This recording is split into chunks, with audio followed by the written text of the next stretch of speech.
I am Julie Mason, and I am an undergraduate student at the University of Wisconsin. I'm studying engineering mechanics and astronautics, as well as French. Well, I've always had a big interest for science and math, especially throughout middle school and high school. Those are my favorite subjects.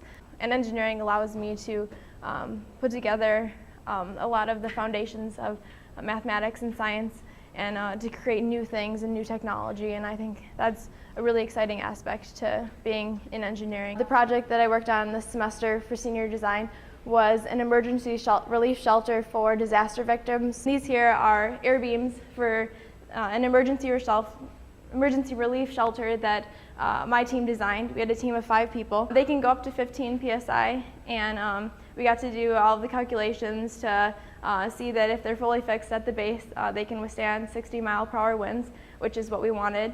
And so we would have 3 of them that would be spaced out for our shelter. The outer layer is the restraint layer, so it gives it its shape, and it's what's the strongest about them, so it would prevent it from bursting if it were overpressurized, that kind of thing. It's made of 1,000 denier Cordura nylon, which is a fabric with a really high tensile strength, which means the strength when you take the fabric and if you were to grab it at both ends and pull it, it would be really good in resistance there. So that's why we chose to use that fabric for our air beams. So the inner layer is, as you said, what makes it airtight, and that would be it's a polyethylene U-line bag that's heat sealed at the ends, and then the valve is bolted on and then sealed with a RTV, room temperature vulcanizing silicon. So this blue portion here is what would zip around the air beam, and then it would sort of make a structure, and the 3 layers are actually sewn to the other side of this. So you would have this outer layer, and then you'd have an air gap, and then you would have the inner mylar layer, which is good for insulation, and then you have another air gap, and then you have another white interior layer.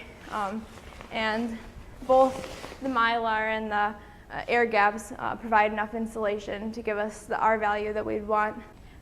So I've had the opportunity to get involved in a lot of space-related projects at the university, and I think that's made my experience here 10 times better. Just getting involved with different projects, it also helps you get a hands-on feel for getting into engineering, and it helps prepare you for internships and real-world experiences.